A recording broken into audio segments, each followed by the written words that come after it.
Merci Thomas pour l'introduction. Je vous propose de rentrer dès maintenant dans le vif du sujet avec cette présentation de notre dernière version OPEX V5. Nous allons donc vous présenter la dernière version de notre plateforme OPEX qui marque le passage vers un outil de nouvelle génération pour l'architecture d'entreprise, ce que l'on appelle NextGen IA, et qui est de surcroît l'une des versions les plus innovantes que nous ayons produites jusqu'à maintenant. Avant de rentrer dans les détails, rappelez ce qu'est OPEX, hein. OPEX, c'est notre solution logicielle qui accompagne les entreprises dans leurs initiatives de transformation, donc en connectant les différents aspects que sont la stratégie, les processus, les données, les technologies et les risques au sein d'un même référentiel afin de favoriser la collaboration de toutes les parties prenantes qui vont graviter autour de ces différentes initiatives. L'idée, bien sûr, est d'accélérer tous les travaux d'architecture en entreprise avec une vision vraiment centrée sur la valeur métier qui va fournir des résultats tangibles et vous aider à prendre les bonnes décisions et se débarrasser de cette image historique de référentiel applicatif, référentiel de processus dont personne ne peut véritablement tirer parti. Alors, OPEX V5, cette nouvelle génération de plateforme NextGen IA, va permettre déjà de connecter ces différentes dimensions au sein d'un même référentiel intégré. Mais bien sûr, afin d'accélérer vos différents travaux, nous allons vous fournir un certain nombre donc, d'accélérateurs, comme par exemple ce contenu industriel. Donc, ça peut être des taxonomies de processus, des cartes capacitaires en fonction de votre secteur d'activité, des catalogues de technologies avec des cycles de vie officiels à jour, ou encore un certain nombre de cadres réglementaires pour vous aider à aborder vos chantiers de conformité.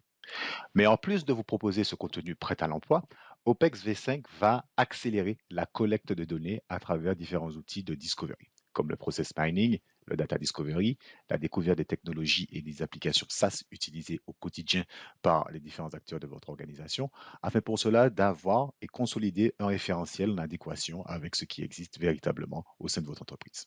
Quels sont les principaux bénéfices de cette dernière version?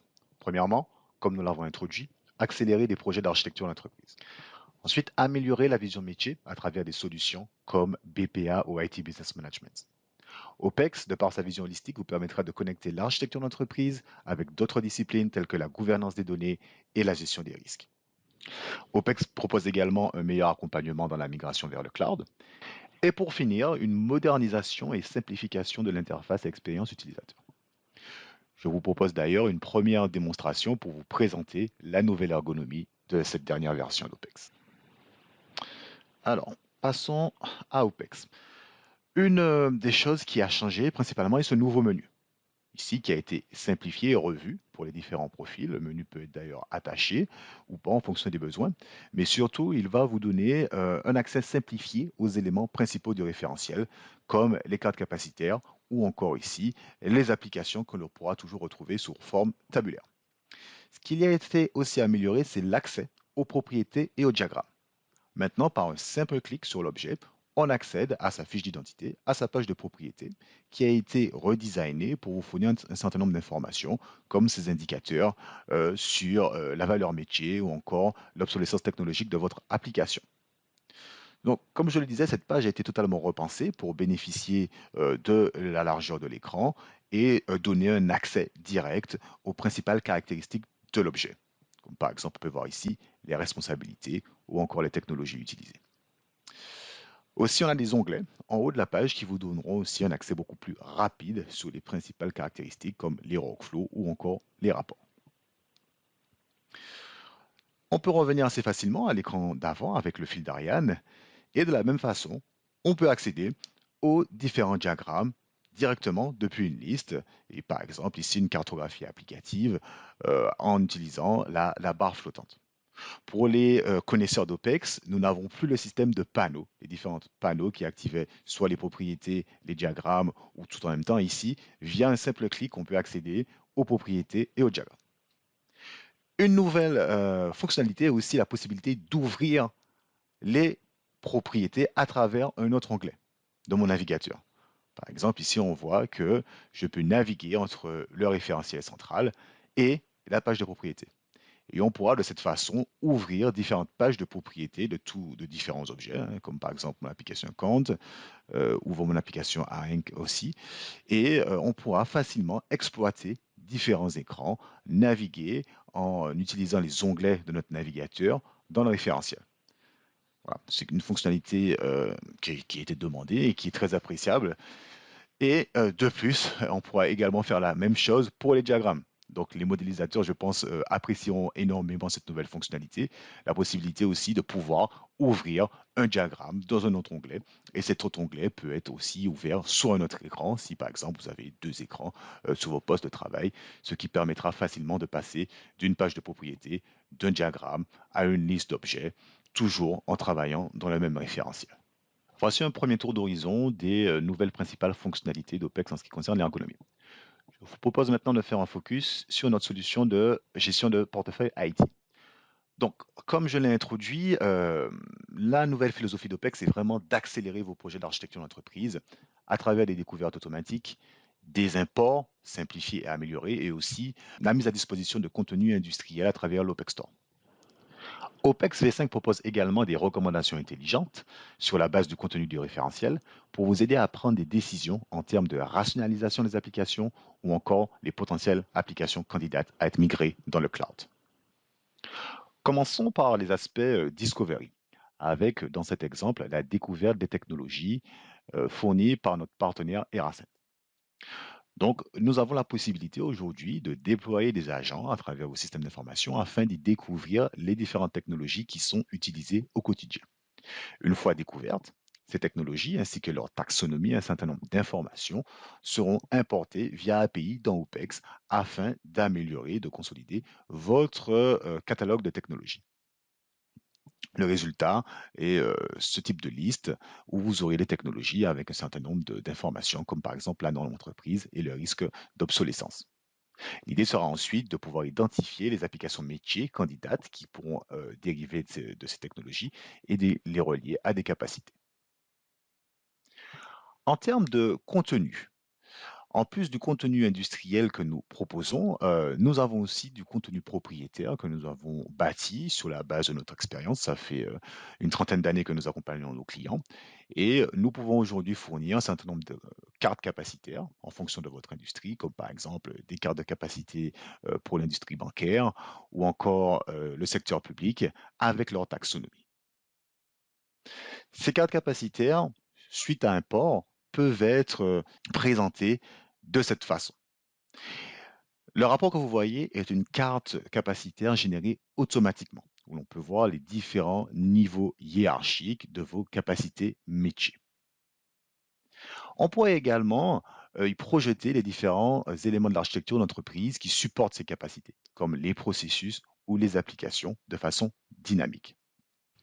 On peut de cette façon rapidement identifier quelles sont les capacités métiers qui ne sont pas du tout outillées ou celles où trop d'applications les supportent. Et c'est bien évidemment des zones candidates pour rationalisation et bien sûr réduire les coûts, comme par exemple ma capacité de gestion financière qui est outillée par une dizaine d'applications. On pourrait également faire des filtres sur les différents attributs qui sont affichés via différentes couleurs ou indicateurs et identifier en quelques clics quelles sont les mauvaises applications en termes de valeur métier ou support fonctionnel qui, elles aussi, sont candidates à élimination et qui pourront, en certains cas, via leur décommissionnement, réduire les coûts de l'entreprise. Passons maintenant au Smart Analysis. L'idée avec OPEX V5 est de vous fournir de plus en plus de recommandations automatiques en fonction du contenu du référentiel et des évaluations qui ont été faites. Nous proposons aujourd'hui deux types d'analyse intelligente. La Cloud Migration Analysis et la Time Analysis. Nous allons commencer par celle-ci d'ailleurs, qui va fortement vous servir pour la rationalisation du parc IT. Time est un concept inventé par Gartner qui signifie Time, Invest, Maintain or Eliminate.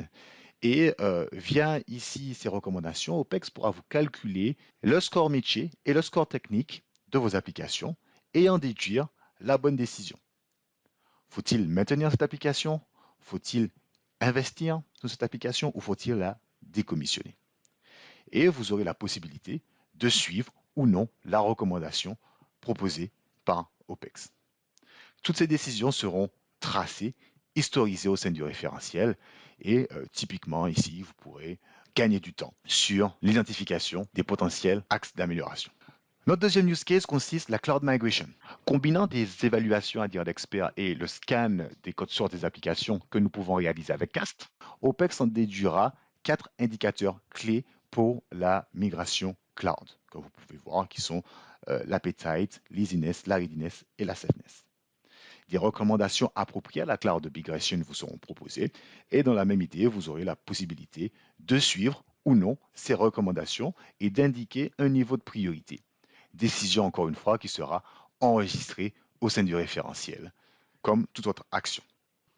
Ces deux types d'analyses intelligentes sont vraiment des accélérateurs et aident véritablement la prise de décision en ce qui concerne la rationalisation et la migration vers le cloud. Ces deux analyses peuvent être consultées à travers des tableaux ou encore à travers un certain nombre de rapports, comme vous pouvez le voir sur mon écran, où voilà, on pourra choisir quels sont les critères d'études que l'on souhaite parcourir et d'une certaine manière prendre des décisions ici de façon un peu plus graphique qu'en utilisant la table que je vous ai montrée précédemment. Voilà, passons maintenant à IT Architecture. Quelles sont les nouveautés? OPEX V5, en ce qui concerne l'architecture IT, se focalisera sur 3 points. Simplifier la modélisation de l'architecture à travers des fonctionnalités de diagramming automatique. Fournir du contenu, des services cloud pour vous aider à la modélisation de vos architectures cloud. Et accélérer les travaux d'architecture en vous donnant la possibilité de gérer et de créer des patterns d'architecture qui seront réutilisables par les architectes. Commençons par les fonctionnalités de diagramming automatique. Nous savons tous comment il est chronophage de créer et de maintenir des cartographies applicatives. C'est pour ça que désormais, avec OPEX V5, vous aurez la possibilité d'initialiser directement des cartographies applicatives à partir du contenu différentiel, soit par des flux qui ont déjà été déclarés dans d'autres cartographies ou ceux qui ont été recensés dans notre solution de gestion de portefeuille applicatif. C'est ce qu'on va faire. Donc, on va choisir de se focaliser sur une des applications du référentiel, donc Online Banking Platform, et on pourra désormais initialiser sa cartographie à travers ce wizard d'initialisation. Donc, ici, on aura la possibilité de choisir toutes les interfaces qui ont déjà été décrites de multiples façons. Et il suffira de définir, dans le cadre de cette cartographie, quels sont les flux entrants ou sortants qui nous intéressent, avec les données qui sont échangées entre ces différents composants applicatifs, et OPEX pourra automatiquement créer la cartographie associée. Donc, vous voyez qu'il y a un wizard qui est lancé et le résultat est ce genre de cartographie automatiquement réalisée, aussi bien le positionnement des objets que les flux applicatifs. À partir de cette proposition, on peut continuer à améliorer notre diagramme, à rajouter d'autres éléments, renseigner d'autres flux et les données échangées entre les différents éléments. Et on pourra également bénéficier de la fonctionnalité de positionnement automatique qui pourra repositionner les objets d'une façon optimisée. On peut donc se concentrer pleinement sur le fond plutôt que la forme. Une nouvelle fonctionnalité très intéressante d'IT Architecture sera maintenant la comparaison de différentes architectures. Donc, OPEX, on avait déjà la possibilité de gérer de multiples versions de même objet, un système applicatif ou une application. Maintenant, nous avons ajouté des fonctionnalités de comparaison plus performantes. Prenons l'exemple de cette application, donc Airport Mobile V1. On aura la possibilité ici, en lançant la fonctionnalité depuis la cartographie, de comparer cette version avec une version intérieure, notamment la V2 qui a déjà été décrite. Et grâce à ce slider, on peut en un coup d'œil visualiser quels sont les éléments qui ont été créés, modifiés ou supprimés d'une version à l'autre sur le diagramme, en version côte à côte, et également à travers le tableau qui indique le delta entre les différentes versions. Donc tout ça permet une analyse de différentes versions, as is, to be, et identifier les gaps. Toujours dans l'idée d'accélérer les différentes initiatives, on fournit maintenant des patterns ou des modèles d'architecture qui pourront être réutilisables. Par défaut, nous avons 3 types de patterns d'architecture, les applications 3 tiers, mobile ou web. Et vous pouvez également créer vos propres patterns. Ces patterns consistent à décrire la façon dont vous allez déployer vos applications, dans ce cas précis, pour une application web. J'aurai donc un client, un web serveur et une database. Et pour chacune de ces zones, nous serons en mesure de spécifier quelles sont les technologies en adéquation avec notre politique d'entreprise ou les services cloud. Par exemple, dans le cas de mon stockage, je peux utiliser du Azure SQL ou du SQL Server ou encore du MongoDB. Tout ceci est disponible au niveau de mon pattern. Ces patterns pourront ensuite être instanciés. Donc, par exemple, ici, je suis architecte, j'ai une nouvelle application web à déployer. Donc, mon application, typiquement, sera l'application Account. Donc, je pourrais bénéficier de ces templates qui sont disponibles et gérés en centrale pour dire, voilà, dans ce cas particulier, je ne pars pas d'une feuille blanche, je pars d'un pattern qui a déjà été décrit avec les différentes strates, le client, le serveur, la base de données. Et à chaque fois, je pourrais faire mon choix à travers la politique technologique qui a été mise en place sur ce pattern pour dire, eh ben, par exemple, je vais utiliser Red Hat Apache pour mon serveur web. Et du coup, le diagramme sera automatiquement généré avec les technologies adéquates, qui sont en adéquation bien sûr avec le pattern. Et ici, on gagne un temps considérable en termes de création, d'architecture, de déploiement. Dernier point, on fournit aussi un catalogue de services cloud. Tous les cloud services fournis par les trois plus grands vendeurs de services cloud que sont Amazon, Google et Microsoft. Donc l'idée est de dire à chaque fois, lorsque je vais aussi décrire mon architecture, quel sera le composant cloud, le service cloud que l'on pourra utiliser. Et vous pourrez ainsi naviguer à travers cette déclinaison. Donc, prenons le cas de Microsoft. Ici, on est dans le cas où on cherche une technologie de database et on a une visibilité sur tout ce que Microsoft Azure propose en termes de service cloud sur les bases de données. On peut donc choisir Azure SQL, donc qui est un des services assez classiques. Et ce service sera directement lié avec l'icône qui vous permettra de visualiser au sein de la cartographie quel est le service utilisé. Encore un exemple de réutilisation de contenu industriel. Passons maintenant à OPEX BPA, Business Process Analysis. Avec OPEX V5, notre solution BPA a été améliorée avec deux grandes fonctionnalités. D'un côté, le process mining, qui vous permettra de faire de la découverte de process à travers l'intégration que nous avons avec notre partenaire Mineit, et de notre côté, des fonctionnalités de simulation qui vous permettront de simuler le comportement de vos différents processus. Et les deux mis ensemble vous permettront de trouver des axes d'amélioration sur vos processus existants à travers l'établissement de différents scénarios de simulation. Regardons comment tout ça peut être mis en musique à travers une démo. Donc, vous disposerez d'un point d'accès à tous les processus découverts via la fonctionnalité de Process Mining. Donc, nous avons un exemple, notre process invoicing, donc qui a directement été importé depuis l'outil Mineit. Et le résultat est, dans un premier temps, cette séquence d'actions avec les branchements, les gateways. On bénéficie ici de la véritable structure du processus tel qu'il s'opère véritablement. On peut toujours bénéficier des fonctionnalités de réorganisation automatique d'OPEX. Ça me permet d'introduire cette nouvelle fonctionnalité pour passer ce processus d'un mode vertical à un mode horizontal. Mais à travers le mining, il ne s'agit pas uniquement d'importer la structure, ça veut dire la séquence de ce processus. Vous pouvez également importer un certain nombre d'informations sur l'exécution de ce processus et les visualiser à travers ce type de rapport. Quelles sont les informations importées? Par exemple, le temps moyen de travail effectif, le coût moyen ou le nombre d'instances traitées. Tout ça vient avec l'import de Mineit. Et ce genre de rapport vous permet d'identifier justement quelles sont les étapes critiques, les étapes qui peuvent être améliorées et les étapes qui généralement se passent bien. Avec ici le nombre d'instances traitées, on peut avoir un autre prisme qui sera le temps moyen effectif et clairement on peut identifier quelles sont les étapes qui ont un temps d'exécution acceptable et quelles sont celles qui doivent être optimisées, comme par exemple celle qui apparaît en rouge. Pour optimiser les processus, nous aurons avec OPEX la possibilité de définir différents scénarios à travers l'outil de simulation. Donc ici, nous avons trois scénarios avec des caractéristiques différentes en termes de temps d'exécution, en termes de coût. Et prenons l'exemple par exemple du scénario P.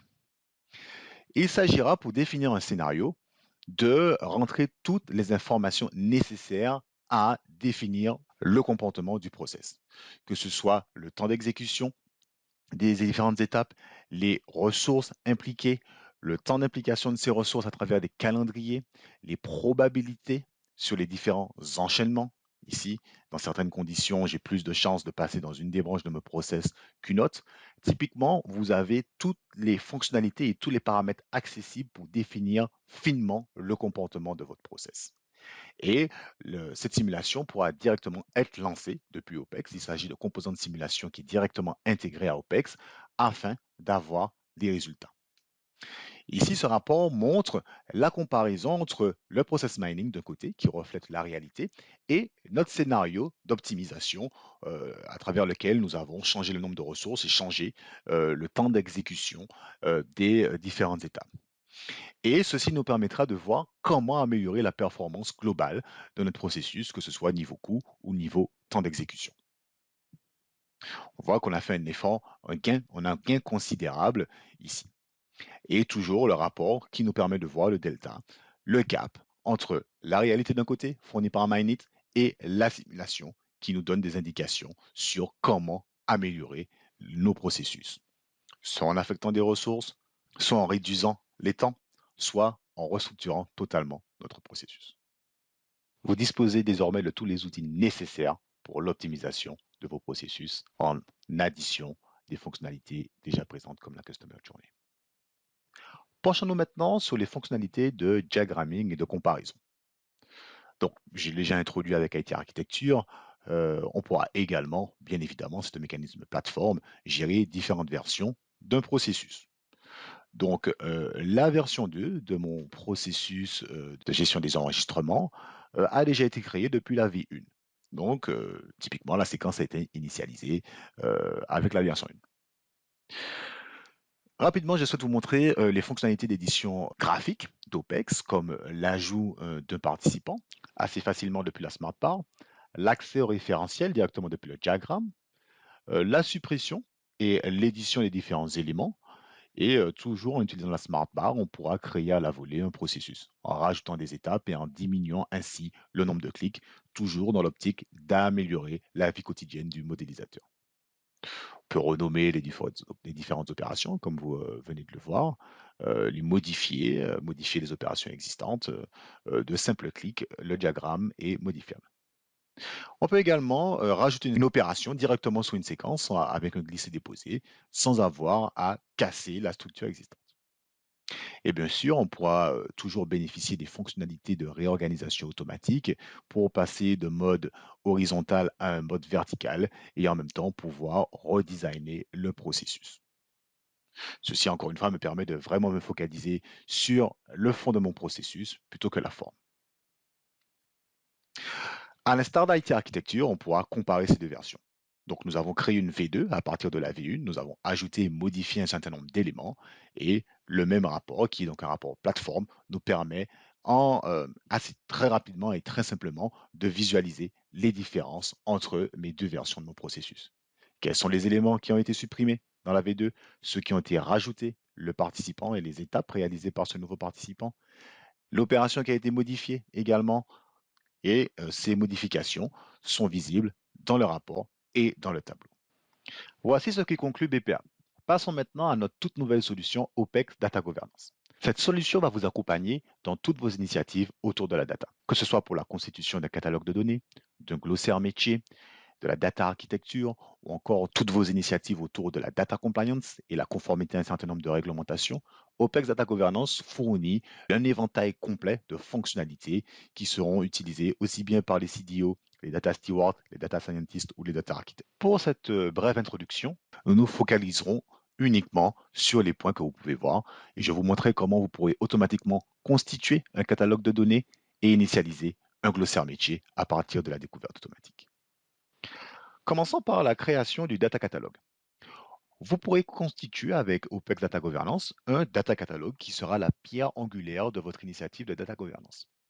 Pour accélérer la création de ce data catalogue, on fournit en standard des fonctionnalités de data discovery, soit en mode standalone avec un agent à déployer si jamais vous n'avez pas accès direct à votre source de données, soit avec un outil online qui vous permettra, via la cinquantaine de connecteurs fournis en standard, de vous connecter à n'importe quel type de source de données. Ça peut être des progiciels, des sources de données cloud, des données structurées ou non structurées.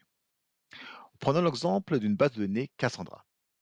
La connexion se fait de façon assez automatique via une authentification et vous aurez accès ici à la structure de cette base de données avec les métadonnées et la structure. Il vous suffira ensuite de définir le périmètre, le data catalogue cible et de lancer l'extraction. Ce mécanisme est fait directement depuis OPEX et va venir peupler le data catalogue qui a été défini. On va donc trouver en termes de résultats au sein du data catalogue la structure que nous avons vue dans l'outil de Discovery avec ici les métadonnées et toute la structure sous-jacente avec toutes les caractéristiques techniques de cette table. Nous pourrons également importer un certain nombre de caractéristiques à travers des snapshots, comme ici le nombre d'instances, la valeur moyenne, qui vous permettront d'avoir un premier niveau de visibilité sur la qualité des données qui ont été importées à travers l'outil de Data Discovery. La constitution du data catalogue est véritablement ici dans cette approche bottom-up. On parle véritablement des données techniques et nous pourrons ensuite remonter vers le glossaire métier. Donc, notre data catalogue, bien évidemment, a un certain nombre de caractéristiques. On pourra y apposer des tags et aussi définir des responsabilités, ce qui est classique au sein d'OPEX, afin de définir qui est responsable, quel est le niveau de responsabilité des différents stakeholders, et les solliciter à travers le moteur de workflow qui existe nativement dans OPEX. La liste des métadonnées est aussi disponible ici de façon tabulaire, où l'on pourra bien sûr effectuer des filtres et par exemple accéder directement aux données sensibles qui ont été découvertes. Et bien sûr connaître quelle est leur origine, comme on peut le voir sur cet écran. Il s'agit du data catalogue avec des données techniques. OPEX permet également d'initialiser un glossaire métier depuis ces données techniques découvertes et facilite ainsi la création du glossaire métier. Toutes ces données ici ont été automatiquement créées pour peupler notre glossaire métier. On va retrouver la donnée employée qui elle-même a été flaguée comme étant sensible. Nous pourrons donc accéder à la définition de cette donnée métier employée ici et savoir concrètement de quoi on parle. Pouvoir poser des mots sur la donnée métier employée. On retrouvera également tous les termes qui servent à désigner un employé. On pourra parler d'agent et collaborateur en tant que synonyme, les hyperonymes, les hyponymes, les responsabilités, tout ce qui pourra caractériser une donnée métier. Ce graphe permet de visualiser le lineage vertical entre la donnée métier et la donnée technique. La donnée métier employée a un certain nombre de caractéristiques, comme le contact, qui lui-même dérive d'un certain nombre de données techniques découvertes, qui sont le numéro de téléphone, la rue ou la donnée contact qui est gérée dans nos différents systèmes, notre base de données Cassandra. Et à travers ce graphe, on peut à n'importe quel moment connaître l'origine technique d'une donnée métier et visualiser l'alignement métier technique qui est si important lorsqu'on fait de la data governance. Ce dendrogramme nous montre également tout l'écosystème autour d'une donnée métier, comme par exemple le lineage, qui nous permettra au sein d'OPEX de comprendre les transformations qui sont réalisées sur une donnée. Ce type de diagramme est réalisé à partir des cartographies applicatives et processus que vous pouvez réaliser avec IT Architecture ou BPA et vous permettra de modéliser, visualiser et comprendre comment la donnée transite à travers vos différents systèmes et comment elle est transformée. Ce qui est primordial dans toute initiative de data compliance. Nos clients du secteur bancaire le savent bien, ils doivent à tout moment montrer qu'ils maîtrisent les transformations réalisées sur les données et ce genre de diagramme peut bien évidemment aider. Vous pourrez également au sein du dictionnaire définir toutes les politiques de qualité de données avec le niveau de qualité attendu pour toutes les données qui seront gérées au sein d'OPEX. Ceci pourra bien évidemment m'être mis en perspective avec les résultats fournis par des outils de gestion de la qualité de la donnée, par exemple. Le Data Catalog vient avec un tableau de bord global qui vous donnera une vision complète avec un certain nombre de statistiques, le nombre et la nature des sources de données, l'adhérence avec le glossaire métier et les différentes données métiers qui ont été définies et caractérisées, la catégorisation des données, quelles sont les données sensibles, les données de référence, les données de connexion et toute autre catégorie qui peuvent être identifiées, et bien sûr comment elles sont réparties à travers votre Data Catalog. La qualité de vos données aussi, qui peut être évaluée dans OPEX et visualisée, ainsi que toutes les politiques de données que nous avons vues. En plus de ce tableau de bord sur un data catalogue, nous fournissons aussi un CDO dashboard qui va s'avérer être votre cockpit de pilotage pour votre initiative de data governance. On peut y voir tous les indicateurs nécessaires afin de piloter la data governance. Ça peut être au sujet de la communauté, la répartition des rôles, le nombre de données métiers déjà renseignées, comment sont structurés vos data catalogues et dictionnaires, toutes les informations nécessaires pour gérer vos différents assets, la qualité des données, vos chantiers de réglementation déjà pré-packagés et prêts à l'emploi pour le CDO. Après avoir construit un data catalogue et un glossaire métier, il faut bien sûr pouvoir le partager avec les différentes parties prenantes au sein de l'organisation. Donc, soit en donnant une connexion directe à l'outil, soit à travers notre application mobile qui vous permettra d'emporter où que vous soyez votre glossaire métier. Donc, il s'agit d'une application mobile PWA qui est accessible sur n'importe quel device, mobile ou pas d'ailleurs, et qui est connectée via API au référentiel. Donc ici, on peut accéder à une définition, le périmètre, les responsabilités, l'usage de la donnée, tout ça à travers votre téléphone portable. Vous n'aurez plus d'excuses pour dire que vous ne connaissez pas une définition précise qui a déjà été définie au sein du glossaire métier. Attaquons-nous maintenant à la dernière partie de ce webinaire et je vous présenterai maintenant notre nouvelle solution OPEX Business Continuity Management. La gestion de la continuité d'activité consiste à identifier les processus métiers les plus critiques et à définir un plan de continuité qui constitue le juste milieu, le juste équilibre entre la continuité opérationnelle et le coût de reprise après une perturbation. OPEX est désormais livré avec un module complet de gestion de la continuité d'activité qui aide les organisations à configurer leur système de MCA, à lancer des bilans d'impact sur l'activité, à élaborer des plans de continuité d'activité, à les tester via des exercices réguliers et à gérer les crises pour se remettre efficacement des événements perturbateurs. Donc, voyons comment tout cela se déroule dans OPEX. Chaque fois qu'une organisation souhaite lancer une nouvelle initiative de continuité opérationnelle, la première étape consiste à créer un système de management de la continuité d'activité et à définir la portée, c'est-à-dire les entités et les processus qui seront sous analyse. Une fois le périmètre défini, le responsable de la continuité pourra sélectionner les processus pour lesquels une analyse d'impact est requise. En cas de processus déjà analysé, vous verrez que l'assistant présente des informations utiles telles que le résultat de la dernière BIA. Les analyses d'impact sont envoyées aux propriétaires de processus qui sont avertis par email qu'ils doivent remplir la matrice d'analyse d'impact. Il s'agit d'un exercice simple où le propriétaire du processus est invité à effectuer une analyse qualitative par rapport à un ensemble prédéfini de types d'impact et de périodes d'indisponibilité. Une fois la matrice BIA dûment remplie, OPEX calcule intelligemment deux paramètres très importants: la criticité métier du processus et l'objectif de temps de récupération du processus, également appelé RTO. Le responsable de la continuité des activités peut examiner les résultats du BIA et éventuellement fournir des résultats ajustés. Sur la base des résultats de l'analyse d'impact, le responsable de la continuité devra décider si un plan de continuité est requis pour le processus analysé. Pour ce faire, le responsable de la continuité peut consulter les résultats des évaluations des risques passés afin de comprendre l'exposition globale au risque pour le processus donné. Par exemple, l'organisation peut souhaiter créer des plans de continuité uniquement pour les processus impactés par des risques critiques. Définir un plan de continuité est assez simple dans OPEX. OPEX nous aide à définir les risques pouvant déclencher le plan, les différentes responsabilités, ainsi que les étapes à suivre afin de récupérer le processus en cas de perturbation. Le rapport Word du plan de continuité des activités est un excellent moyen d'imprimer une copie du plan et de le rendre facilement accessible à toutes les parties prenantes concernées. Le système de MCA a été configuré avec succès.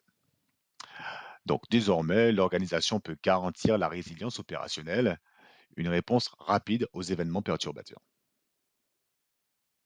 À tout moment, le responsable de la continuité des activités peut accéder à une synthèse de la dernière analyse d'impact sur les activités et de leurs résultats, pour avoir une vue d'ensemble de la criticité globale des processus. Lorsque de nouveaux incidents sont déclarés, OPEX avertit intelligemment l'utilisateur si l'incident met potentiellement en danger un processus critique. En cas de déclenchement d'une nouvelle crise, OPEX alerte l'ensemble des acteurs du port de continuité sur les processus concernés. Le responsable de la continuité des activités peut suivre l'évolution globale de la crise et s'assurer que tous les plans de continuité sont achevés à temps. Et même si aucune crise ne survient, il est toujours bon de tester régulièrement les différents plans de continuité existants. Et c'est là que OPEX fournit une section d'exercices puissante, mais simple, où les différents responsables de la continuité peuvent planifier et gérer des exercices de continuité, surveiller leur progrès et prendre des mesures correctives en fonction des résultats. Mais la vraie puissance d'OPEX est donnée par ces tableaux de bord, encore une fois, personnalisables, fournissant un cockpit à partir duquel les professionnels de la GRC peuvent recueillir des informations utiles, telles que les crises en cours, la répartition des processus par criticité métier, les cartes de chaleur agrégées de risque, les incidents ouverts et beaucoup plus. Et ceci n'est que petit aperçu de la façon dont OPEX peut vous aider à gérer votre résilience opérationnelle. Merci de m'avoir écouté pour cette première partie de notre webinaire. L'idée était de vous présenter assez brièvement, hein, dans un temps limité, les nouvelles fonctionnalités apportées par OPEX V5. N'hésitez pas à nous contacter si vous souhaitez avoir une démonstration plus approfondie sur un des sujets qui a été abordé. Et maintenant, je passe la main à Leslie qui vous parlera de la migration vers OPEX V5.